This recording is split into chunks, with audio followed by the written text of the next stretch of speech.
What's new? That's the most important part. Well, there's always something, right? I've got a couple of things that I've come across, or at least just wanted to mention from the last week or so. Um, So if I you'd like to should, share my screen, yeah, I shall. And I did. perfect. And now also optimized. There we go. So we may have mentioned this previously, and if you've spent even just a few minutes on social media or a Microsoft blog post or anything recently, you may have seen this already. But I thought it is worth repeating. Um, with the retirement of the MSOnline PowerShell module, which I know we've talked about a lot over the last year, there are certain versions of EntraConnectSync that are going to simply stop working here at the end of the month. So I just wanted to call out the warning message here that's on the EntraConnectSync version history page. Like I said, I've seen tweets about this, LinkedIn posts about this, Microsoft posts about this, forum posts, Reddit posts, it's all over. Make sure that before the end of the month, you actually update to either 2.4.18 at least. That is the minimum supported version, though, in my experience, I usually just recommend going to the latest. Those are for the commercial cloud tenants. And then if you're on a non commercial cloud, it is a different minimum version, as you can see here 2.4.21.0. But super important if you're using EntraConnectSync, make sure that you get in there and do this update before the end of the month. So that was one thing that I wanted to mention. Also came across a blog post from Rudy. He posted it over on the Patch My PC blog about the new quick machine recovery that has showed up in Windows Insider previews. So this basically is a way of recovering Windows with no additional USB recovery media or anything like that on a local device. So you can see you boot into some of the advanced boot options, and you have the option of going to quick machine recovery. Is the short version of this. Now, the longer version, and what Rudy walks through, is kind of how this works. Shows what it looks like when you actually do boot into quick machine recovery. And even with it being an insider preview right now, you do have to actually enable it through some custom CSPs here. So, as usual, Rudy steps through all of this. Pretty excited to see this feature start to get rolled out. A lot of the context around the announcements that I've seen for it are based around the CrowdStrike incident that many of us had to deal with last year, where we had devices that were out off of our network. We had people that were working remotely, and no really simple way of recovering Windows for those folks. So very cool stuff here. I know we're excited to start to see this roll out. Also came across a couple of announcements around Autopatch and Windows Update for Business. So Autopatch now is going to be available for business premium licenses and education licenses. So I know a lot of folks are going to be excited about that. I have not seen it actually pop up in any tenants with those licenses yet. But that's just been my experience. I'm going to keep an eye out on that. So when I do see that here in the future, I'll make sure that we mention that during office hours. But that's exciting. Those licenses I think, made sense. They largely had all of the other prereqs required for Autopatch. So to see Autopatch get added is pretty cool. Offers a lot of flexibility for those organizations. And then Windows Update for Business also has a new name. Within Intune, it's just been renamed to Windows Update Client Policies. So thought I would mention that as well. Everything was. I don't know about you, Johan. I'm even still a little bit confused by the naming because last year everything was supposed to be coming up under the Autopatch umbrella for naming, but we still see Windows Update for Business referenced all over the place. So now we're going to see that start to get renamed to Windows Update Client Policies. Hopefully, I'm not alone in being a little confused by the naming, but nevertheless, there it is.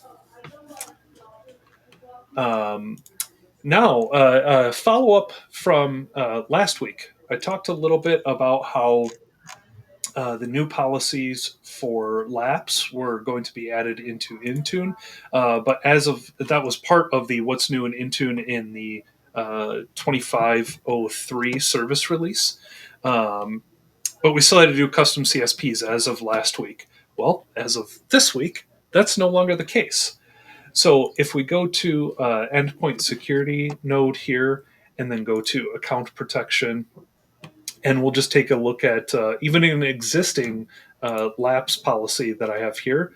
I didn't even need to create a new one. I can go ahead and edit this policy and we'll see some new options in there. One is not going to be immediately obvious because we actually have to look at a dropdown. So here, if we look under password complexity, we can now see all the passphrase options. Very exciting. In addition to that, one that's a little bit more obvious, we can now set the automatic account management enabled to yes. So the target account will automatically be managed. And there are some additional options here based on whether or not the account will be enabled or disabled when it's created. We can actually randomize the name of that account so the account is different across all of our devices. And a couple of other options here as well. We can set prefixes or specific names and that sort of thing. Really exciting to see this in here, just because although we could do this with a custom CSP already, as we talk about often on here, it's so much easier and a more consistent experience, I think, if we're able to do this through settings catalog policies. Now, this was new as of maybe the last day or so, so I haven't had the chance to test it out myself yet, but I did come across this tweet from James Robinson. So first and foremost, I think we've mentioned before that these settings are only available for Windows 11 24H2. But if you apply the passphrase policies through Intune, you actually won't get an error. It's just going to apply the default password complexity instead of the passphrases. So very important for that fact. And you do still have to make sure, if it's not a 24H2 device, that if you're setting a custom account in there, that the account needs to exist already. So we're back to some of the other options that we've talked about in the past around using remediations, PowerShell scripts to create those accounts ahead of time.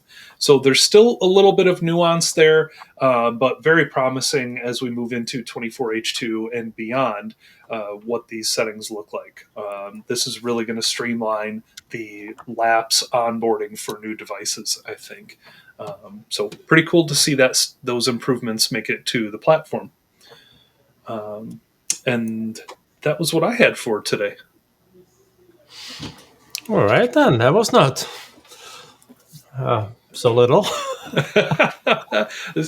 More than I expected, I guess, once I got to talking. Yeah. Well, I have a few things on my mind. Let me go ahead and share my screen here. Dum, dum, dum, dum.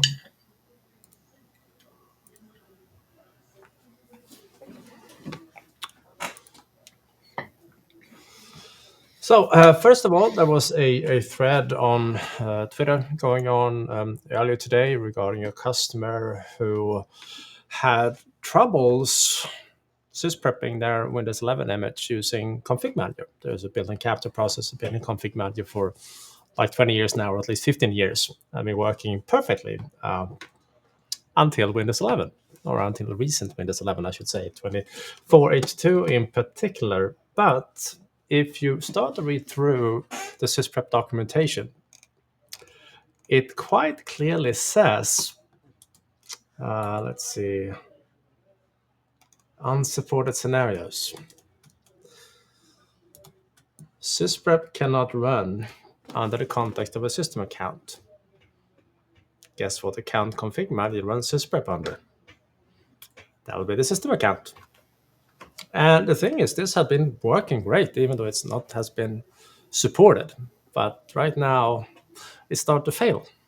And when customers call support, they get met by, no, it's not support scenario. Click. So I actually reached out to a couple of Microsoft folks earlier today because this is no fun. ConfigMgr has a build and capture feature that runs SysPrep. It should work. So either they fix ConfigMgr to run it differently, or they fix SysPrep to actually work with the system account, one or the other.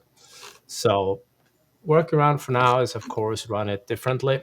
Either break down the process in two, so you just run SysPrep manually and remove, or reboot, or create a scheduled task or something to run SysPrep under a different account. So that there are workarounds. It's just annoying, this little thing. And it just popped up recently. But I think I should worth mentioning that, and of course we'll keep you updated as we go by here in the weeks of office hours. Perfect. Then, not exactly related to this, but in fact the opposite, because this is shiny. That particular issue, not shiny. But Frank recently updated. It's a friend here in Chicago, very, very active in the community, but he updated his Repair-NTFSPermissions PowerShell script. So I figured I should mention that one. Very, very useful. And then, yeah, just to also tap into a little bit what you mentioned, Andrew, there about the Windows Labs. I saw a reminder from James Robinson earlier today. And he, by the way, is the gentleman behind a lot of the open Intune baseline stuff, or most of it, if not all of it. Anyhow, you really need to be on 24H2 for this to work. Yes, so don't try with anything else. And right now there are, I don't work with a single customer at the moment that has 24H2 as their main build. They're testing it, they're evaluating it, but they're currently rolling out 23H2 because of basically stability reasons. So, worth mentioning. Now, I also spent some time on basically updating an old blog post, but